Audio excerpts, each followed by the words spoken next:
Hello everyone, most welcome to join this series. आज से हम स्टार्ट कर रहे हैं डेली 20 करंट अफेयर्स का एक सीरीज, जिसमें हम सबसे पहले अगस्त महीने के मोस्ट इंपॉर्टेंट करंट अफेयर्स को देखेंगे।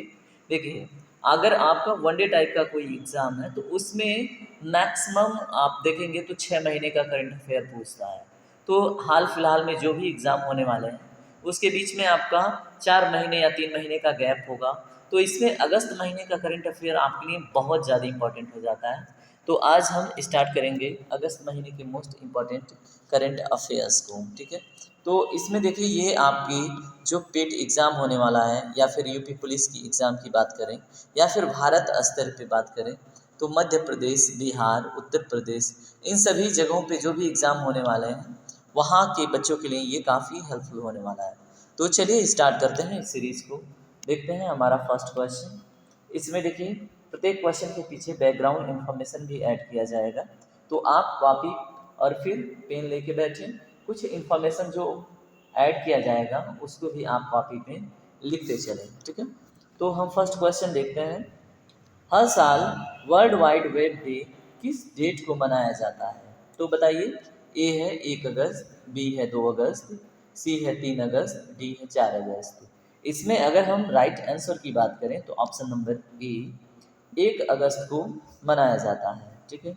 अब देखिए, ये कब से मनाया जाता है, क्वेश्चन ये पूछे तो आपको पता होना चाहिए 1991 से, ठीक है। अब देखिए, 1991 आया है तो आपको ये भी पता होना चाहिए एलपीजी रिफॉर्म, जो भारत में लिबरलाइजेशन, प्राइवेटाइजेशन, ग्लोबलाइजेशन का सिस्टम स्टार्ट हुआ था, तो ये भी ईयर 1991 ही था, ठीक है। तो ठीक है, बैकग्राउंड इन्फॉर्मेशन इससे रिलेटेड तो नहीं है, लेकिन एक एक्स्ट्रा इन्फॉर्मेशन है तो ये आपका रिविजन भी होते चलेगा। चलिए अगले क्वेश्चन की तरफ बढ़ते हैं। अगला क्वेश्चन है, हाल ही में निम्न में से किस दिन अंतर्राष्ट्रीय बियर दिवस मनाया गया है, ठीक है। तो अब देखिए, ये क्वेश्चन क्यों इम्पोर्टेंट हो गया है, क्योंकि इसमें जो डेट है, इसमें जो ऑप्शंस दिए गए हैं ये फ्लक्चुएट होते रहते हैं, ठीक है। फ्लक्चुएट मतलब ऐसा नहीं है कि इस ईयर इस डेट को मनाया गया तो अगले ईयर वही डेट होगा, ठीक है। तो ऐसा नहीं है। अंतर्राष्ट्रीय बियर बियर दिवस के बारे में बात करें, ये भालू वाला बियर नहीं है, ये आप जो पिया जाता है किसी पार्टी फंक्शन में उसी के ऊपर क्वेश्चन है, ठीक है। तो क्या पता है एग्जामिनर कहाँ से क्वेश्चन पूछते हैं, है ना। तो हाल ही में अगर हम बात करें अंतर्राष्ट्रीय बियर दिवस की तो ये मनाया गया है 4 अगस्त को, यानी कि 2023 की बात करें, ठीक है। तो 2023 में 4 अगस्त। इसके पहले अगर हम 2022 की बात करें तो 2022 में मनाया गया था 5 अगस्त को। उसके बाद अगर बात करें हम 2024 का तो 2024 को ये 2 अगस्त को मनाया जाएगा, ठीक है। तो इसलिए ये क्वेश्चन इंपॉर्टेंट हो जाता है और थोड़ा सा डिफिकल्ट भी हो जाता है, ठीक है। तो 2023 में 4 अगस्त, 2022 में 5 अगस्त को मनाया गया था, 2024 में 2 अगस्त को मनाया जाएगा। तो चलिए आगे बढ़ते हैं, देखते हैं अगला क्वेश्चन। हाल ही में किस हाई कोर्ट ने एएसआई, एएसआई मतलब आर्कियोलॉजिकल सर्वे ऑफ इंडिया, ठीक है, एएसआई को वाराणसी में ज्ञानवापी मस्जिद परिसर में सर्वेक्षण करने की अनुमति दी है। अब देखिए, यहाँ पे एएसआई इम्पोर्टेंट हो जाता है फैक्ट को लेके। उसके बाद ज्ञानवापी मस्जिद बहुत ज़्यादा न्यूज़ में रहा है, तो ये आप अपने नोट में मोस्ट इम्पॉर्टेंट क्वेश्चन की सीरीज में रखिएगा, ठीक है। तो देखिए, अगर हम बात करें किस हाई कोर्ट को, तो ऑप्शन ए है दिल्ली हाई कोर्ट, बी है इलाहाबाद हाई कोर्ट, सी है झारखंड हाई कोर्ट, डी है वाराणसी हाई कोर्ट। तो इसमें ऑप्शन नंबर बी करेक्ट होगा, इलाहाबाद हाई कोर्ट, ठीक है। अब देखिए, आर्कियोलॉजिकल सर्वे ऑफ इंडिया, आप इसका फुल फॉर्म भी लिख लीजिएगा, आर्कियोलॉजिकल सर्वे ऑफ इंडिया का। इसकी स्थापना की बात करें तो इसकी स्थापना 1861 में हुई थी। अलेक्जेंडर कनिंघम ने इसकी स्थापना कराई थी। किसने? अलेक्जेंडर कनिंघम, ठीक है। उसके बाद अगर हम बात करें, ये इसका पेरेंट बॉडी या पेरेंट ऑर्गेनाइजेशन कौन है जिसके सपोर्ट में ये चलता है, ठीक है, पेरेंट ऑर्गेनाइजेशन। तो पेरेंट ऑर्गेनाइजेशन इसका कौन होगा? देखिए, ये इसके पीछे होता है, ये मैटर किसका हो जाता है, अगर हम ज्ञान वापी मस्जिद की बात करें तो ये मिनिस्ट्री ऑफ कल्चर का मैटर हो जाता है, ठीक है। तो इसका अगर हम बात करें आर्कियोलॉजिकल सर्वे ऑफ इंडिया, इसका जो पेरेंट ऑर्गेनाइजेशन है तो मिनिस्ट्री ऑफ कल्चर है। क्या है? Ministry of culture. अगर हम बात करें आर्कियोलॉजिकल सर्वे ऑफ इंडिया का हेडक्वार्टर किधर है तो दिल्ली में। ठीक है, तो ये भी पॉइंट आपसे एग्जाम में पूछा जा सकता है। ठीक है, तो न्यू दिल्ली में आर्कियोलॉजिकल सर्वे ऑफ इंडिया का हेडक्वार्टर इस्टेब्लिश्ड है। ठीक है, चलिए अगले क्वेश्चन के पास चलते हैं। अगला क्वेश्चन देखते हैं। हाल ही में नया सवेरा योजना निम्न में से किस केंद्रीय मंत्रालय द्वारा शुरू किया गया है? कौन सा योजना? नया सवेरा योजना। ठीक है, नया सवेरा योजना। ए है रक्षा मंत्रालय द्वारा, बी है विदेश मंत्रालय द्वारा, सी है अल्पसंख्यक कार्य मंत्रालय द्वारा, डी है वित्त मंत्रालय द्वारा। तो इसमें राइट आंसर की बात करें तो ऑप्शन नंबर सी इसका करेक्ट आंसर होगा, अल्पसंख्यक मंत्रालय द्वारा। कौन सी योजना? नया सवेरा योजना। ठीक है, अब देखिए आया है अल्पसंख्यक कार्य मंत्रालय। अब इसमें हम केंद्रीय मंत्री की बात करें कि वर्तमान में अल्पसंख्यक कार्य मंत्रालय किसके अंडर है, तो आपको पता होना चाहिए श्री मुख्तार अब्बास नकवी के। किसके? मैं यहाँ पे नाम लिख रहा हूँ, श्री मुख्तार अब्बास नकवी। ठीक है, याद रखिएगा, एग्जाम में पूछा जा सकता है। अल्पसंख्यक कार्य मंत्रालय किसके अंदर है तो श्री मुख्तार अब्बास नकवी के। चलिए अगले क्वेश्चन के पास चलते हैं, देखते हैं हमारा अगला क्वेश्चन। अगला क्वेश्चन आपके साइंस एंड टेक्नोलॉजी से रिलेटेड हो सकता है और करंट अफेयर्स है। तो भारत के आकाश मिसाइल के ऊपर बात हो रही है कि पहले रेडियो फ्रिक्वेंसी सीकर का निर्माण निम्न में से किसके द्वारा किया गया है? तो इसका राइट आंसर क्या होगा? Bharat electronics limited, Bharat dynamics limited, Hindustan aeronautics limited, Bharat heavy electronics limited. तो इसमें राइट आंसर होगा भारत डायनेमिक्स लिमिटेड। ठीक है, तो चलिए अब फिर से चलते हैं अगले क्वेश्चन के पास। अगला क्वेश्चन है, हाल ही में 7वीं हॉकी पुरुष एशियाई चैंपियनशिप ट्रॉफी का आयोजन निम्न में से किस शहर में किया जा रहा है? तो 7वीं हॉकी पुरुष एशियाई चैंपियंस ट्रॉफी का स्थापना बताइए। ऑप्शन ए है मुंबई, बी है चेन्नई, सी है दिल्ली, डी है कोलकाता। तो इसमें दोस्तों राइट आंसर क्या होगा? इसमें राइट आंसर होगा ऑप्शन नंबर बी, चेन्नई में। ठीक है, अब देखिए यहाँ पे आया है चेन्नई, तो चेन्नई रिलेटेड है किससे? तमिलनाडु से। तो अब हम थोड़ा सा तमिलनाडु के बारे में जान लेते हैं। ठीक है, कभी प्रदेश विशेष क्वेश्चन पूछे तो भी हमें पता होना चाहिए। देखिए अगर हम बात करें तमिलनाडु का कैपिटल तो है आपका चेन्नई। ठीक है, उसके बाद अगर बात करें हम वर्तमान में तमिलनाडु के सीएम कौन है? देखिए अभी कुछ दिन पहले एक न्यूज़ चल रही थी जिसके केस में अभी आपके एक विशेष और बहुत ही चर्चित एक पत्रकार नाम था मनीष कश्यप, वो एनएसए के मतलब एनएसए केस उनके ऊपर लग गया है। ठीक है, देशद्रोह का, और वहीं का मैटर है। तो उसमें आके सामने एक नाम उछल के आ रहा था, एमके स्टालिन। क्या नाम है? तो वर्तमान में तमिलनाडु के सीएम कौन है? एमके स्टालिन। ठीक है, और ये भी बात आ रही थी बिहार में कि एमके स्टालिन की बर्थडे में वहाँ के जो उप मुख्यमंत्री हैं, ठीक है, वो गए थे लेकिन वहाँ पे मजदूरों का हालचाल का पता नहीं लगा। ये सारी न्यूज़ चल रही थी। ठीक है, तो हमें याद रखना है तमिलनाडु के सीएम कौन है? एमके स्टालिन। तमिलनाडु की कैपिटल क्या है? चेन्नई। अगर हम बात करें तमिलनाडु के वर्तमान गवर्नर की तो गवर्नर हैं आर्यन रवि जी। क्या नाम है? आर्यन रवि जी। ठीक है, और एक मोस्ट इम्पॉर्टेंट बात, अगर आपको सीरीज़ पसंद आ रही है तो आप हमसे जुड़ जाइए, सिंपल सी बात है ना। तो करना क्या है, ऐसे वो जो रेड वाली बटन है जहाँ पे सब्सक्राइब लिखा रहता है उसको जाके टच करना है इसका मेंबर बनने के लिए, है ना। चलिए अगले क्वेश्चन की तरफ चलते हैं। अगला क्वेश्चन है, डीजीसीए ने ड्रोन ट्रेनिंग के लिए कितने रिमोट पायलट ट्रेनिंग ऑर्गेनाइजेशन को मंजूरी दी है? ठीक है, बहुत ही अच्छा क्वेश्चन है। डीजीसीए, यहाँ पे सबसे इम्पोर्टेंट पहले हो जाता है, एग्जाम में पूछ लिया डीजीसीए का फुल फॉर्म क्या है तो हमें पता होना चाहिए। ठीक है, तो यहाँ पे पहले क्वेश्चन देखिए, डीजीसीए ने ड्रोन ट्रेनिंग के लिए कितने रिमोट पायलट ट्रेनिंग ऑर्गेनाइजेशन को मंजूरी दी है? ए है 20, बी है 35, सी है 60, डी है 63। तो इसमें दोस्तों राइट आंसर क्या होगा? इसमें राइट आंसर होगा ऑप्शन नंबर डी 63। अब हम डीजीसीए का फुल फॉर्म देखते हैं। डीजीसीए का फुल फॉर्म है directorate general of civil aviation. क्या है, मैं यहाँ पे लिखता हूँ, आप भी अपने कॉपी में लिख लेना। Directorate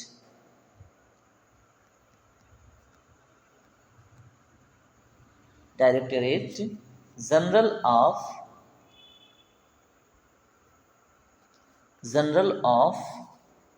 civil aviation, civil aviation. ठीक है, तो डीजीसीए का फुल फॉर्म क्या है, directorate general of civil aviation. ठीक है, चलिए अब इस तरह से हम बढ़ते हैं। अगर देखिए इसमें अगर बात किया जाए डीजीसीए में, थोड़ा सा और जानकारी ले लीजिए। ये किस प्रकार की बॉडी है, अगर क्वेश्चन पूछे directorate general of civil aviation किस प्रकार की बॉडी है, किस प्रकार का ऑर्गेनाइजेशन है, तो ये है आपका स्टैट्यूटरी बॉडी। ठीक है, स्टैट्यूटरी बॉडी मतलब सांविधिक। क्या होता है, स्टैट्यूटरी बॉडी मीन्स सांविधिक। ठीक है, अब सांविधिक क्या होता है, स्टैट्यूटरी अगर पूछा जाए एग्जाम में कि सांविधिक निकाय क्या होती हैं या फिर स्टैट्यूटरी बॉडी क्या होती हैं, तो आपको पता होना चाहिए जो बॉडी, जो संस्था किसी एक्ट को पारित करके बनाई जाए उसको हम स्टैट्यूटरी बोलते हैं। ठीक है, इसके साथ साथ कभी कभी संवैधानिक भी पूछता है, संवैधानिक भी पूछता है। तो संवैधानिक और संवैधानिक में अंतर है। ये हो गया संवैधानिक। संवैधानिक की बात हो तो जो संविधान में पहले से वर्णित है, ठीक है, या फिर कॉन्स्टिट्यूशनल अमेंडमेंट करके उसमें जोड़ा गया है, तो उसको बोलते हैं संवैधानिक। लेकिन अगर कोई एक्ट बना के, ठीक है, कोई एक्ट पारित करके अगर कोई क्या हो, कोई बॉडी की स्थापना हो, किसी संस्था की या ऑर्गेनाइजेशन की स्थापना हो, तो उसको हम सांविधिक या स्टैट्यूटरी बोल लेते हैं। ठीक है, चलिए अगले क्वेश्चन की तरफ चलते हैं। अगला क्वेश्चन है, हाल ही में नाबार्ड के किस राज्य को ग्रामीण विकास के लिए 1974 करोड़ रुपए की स्वीकृति दी है, बताइए। यहाँ के नहीं है, ने है। हाल ही में नाबार्ड ने किस राज्य को, ठीक है, ग्रामीण विकास के लिए 1974 करोड़ रुपए की स्वीकृति दी है। ए है महाराष्ट्र को, बी है राजस्थान को, सी है हरियाणा, डी है पश्चिम बंगाल। इसमें राइट आंसर की बात करें तो क्या होगा, 8वें नंबर क्वेश्चन का राइट आंसर होगा राजस्थान। ठीक है, तो यहाँ पे नाबार्ड का फुल फॉर्म हमें जानना बहुत ज़रूरी है। नाबार्ड का फुल फॉर्म क्या होता है, नेशनल, क्या होगा, national bank for agriculture and rural development. ठीक है, रूरल डेवलपमेंट, ये किसका फुल फॉर्म है, नाबार्ड का। ठीक है, हमने नाबार्ड का फुल फॉर्म तो देख लिया, national bank for agriculture and rural development. अगर इसके हेडक्वार्टर के पीछे की बात हो कि हेडक्वार्टर कहाँ है, कब स्थापना हुई, तो इसका स्थापना वर्ष कब, 12 जुलाई 1982। कब हुआ, 12 जुलाई 1982। किसकी स्थापना, नाबार्ड की। ठीक है, तो हमें पता होना चाहिए। उसके बाद इसका हेडक्वार्टर कहाँ पे है, तो इसका हेडक्वार्टर दोस्तों मुंबई में है। ठीक है, तो नाबार्ड का हेडक्वार्टर मुंबई, स्थापना 12 जुलाई 1982, और इसका full form national bank for agriculture and rural development. चलिए अगले क्वेश्चन के पास चलते हैं। हाल ही में किस देश ने अपने मूल कुत्ते की नस्ल की रक्षा के लिए संरक्षण केंद्र का उद्घाटन किया है, तो इसमें राइट आंसर देखिए क्या होगा, नॉर्वे, स्वीडन, फिनलैंड या भूटान। तो इसमें राइट आंसर होगा ऑप्शन नंबर डी, भूटान। अब देखिए भूटान के बारे में हम बस 2 चीज़ें जान लें। भूटान का अगर हम कैपिटल की बात करें तो भूटान का कैपिटल आपको पता होना चाहिए, थिम्पू। ठीक है, अगर इसकी करेंसी की बात करें, ये तो हो गया इसका कैपिटल, उसके बाद करेंसी यानी कि वहाँ की मुद्रा की बात करें तो भूटान नागुल्ट्रम है। ठीक है, ये थोड़ा सा डिफिकल्ट है तो याद रखिएगा, भूटान नागुल्ट्रम। क्या है, भूटान नागुल्ट्रम। इसको कैसे डिनोट करते हैं, NU से। कैसे, NU से। ठीक है, तो हमें पता होना चाहिए। चलिए अगले क्वेश्चन पे चलते हैं। हाल ही में निम्न में से अमेरिका, जापान और कौन सा देश स्टैंड एलोन त्रिपक्षीय शिखर सम्मेलन आयोजन में क्या होगा, पार्टिसिपेट कर रहे हैं। ठीक है, यहाँ पे देखिए क्या है, हाल ही में निम्न में से अमेरिका, जापान और एक देश और है, अब ये तीनों मिलके स्टैंड एलोन त्रिपक्षीय शिखर सम्मेलन आयोजित करेंगे, ठीक है। तो अमेरिका जापान तो आपने जान लिया, जो स्टैंड एलोन त्रिपक्षीय शिखर सम्मेलन में भाग ले रहे हैं।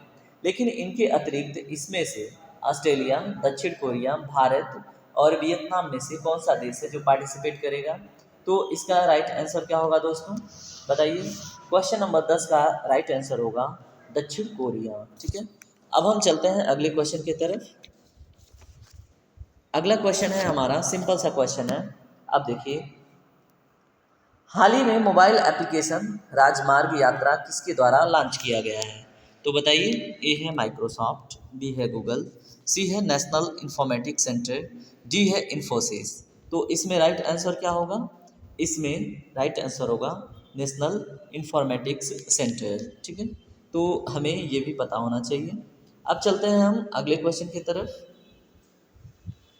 हाल ही में खबरों में नजर आए फोंगनोन कोन्याक एक व्यक्ति का नाम है, ठीक है, किसी जानवर का नाम मत समझ लेना।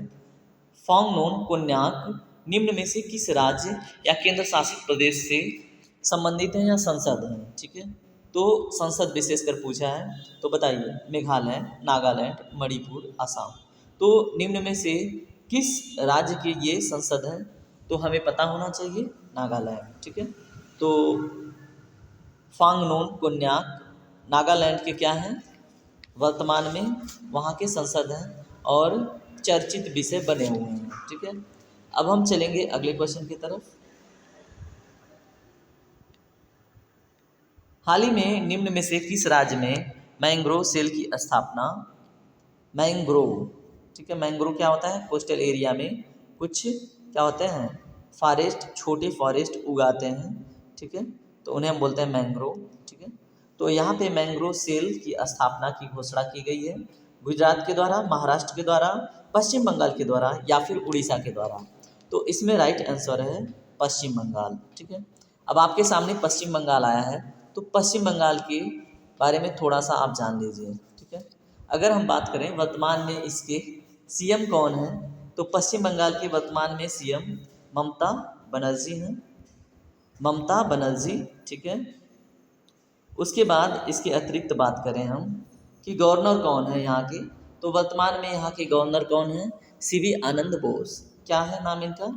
सीवी आनंद बोस, ठीक है। नाम क्या है? सीवी आनंद बोस। चलिए अगले क्वेश्चन की तरफ चलते हैं। हाल ही में इसरो ने किस देश के साथ, साथ नहीं है सात, ठीक है, किस देश के साथ सैटेलाइट्स को PSLV C56 रॉकेट से लॉन्च किया है? बताइए। ए है UAE, बी है ऑस्ट्रेलिया, सी है न्यूजीलैंड, डी है सिंगापुर। इसका राइट आंसर होगा ऑप्शन नंबर डी, यानी कि सिंगापुर, ठीक है। चलिए अगले क्वेश्चन के पास चलते हैं। अगला क्वेश्चन क्या है? यहाँ पे जो रिक्त स्थान है उसको फिल करना है, ठीक है। अब यहाँ पे बताइए, निम्न में से को हाल में लोकमान्य तिलक सम्मान से सम्मानित किया गया है? बताइए। ए है विदेश मंत्री एस जयशंकर, बी है वित्त मंत्री निर्मला सीतारमण, सी है प्रधानमंत्री नरेंद्र मोदी, डी है परिवहन मंत्री नितिन गडकरी।